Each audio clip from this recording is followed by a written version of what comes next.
Hi, everybody.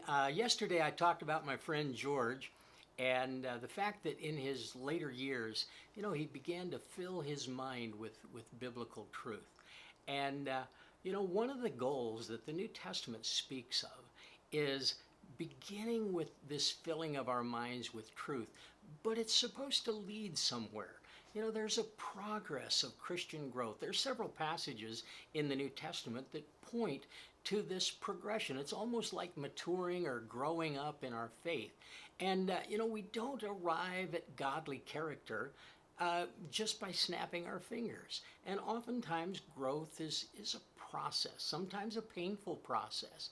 And so, one of the things that I want us to do this morning is just think about this process of growth. Now, I don't want to go into a lot of detail, but let me just give you 4 steps to, to growing in godliness.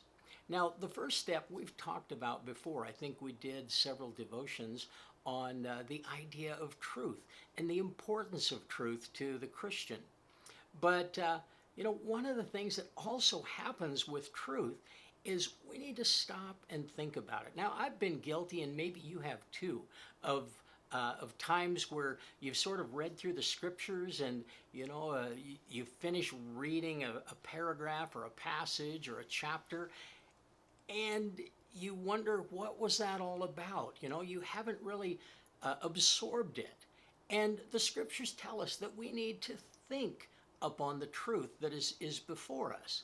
And that thinking is some of the process that we've talked about for the last couple of weeks, of just sitting quietly and chewing on the Word of God, asking questions of that Word and wrestling with issues. And so there's this process then of thinking. It starts with truth, but we begin to look at the implications of that truth.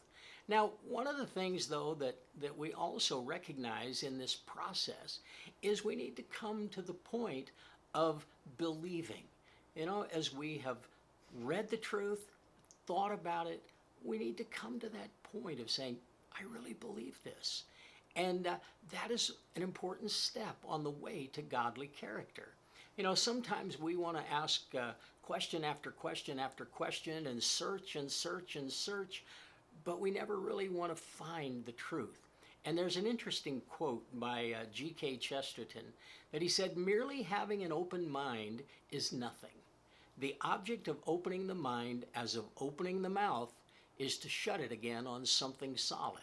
And when we believe, it's that point of shutting down, like you shut down on a good sandwich or a good bite of a meal, You shut down and you take it into you.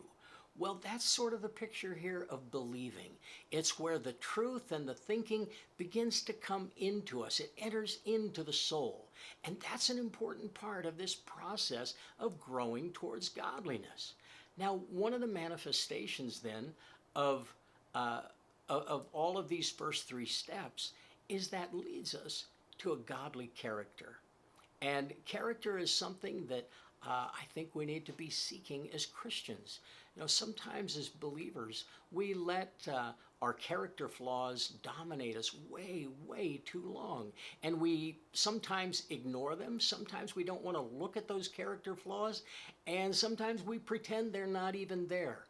But as we go through this process, one of the things that's necessary is the honesty to look at our character and evaluate the ways that we might shape or allow God to shape that character to look a lot more like Him. So anyway, think about this process and remember those 4 steps that I've mentioned this morning: truth, thinking, believing, and then character. Anyway, something to chew on, a process to walk through in all of life. Anyway, have a great day, and God bless in the meantime. Bye-bye.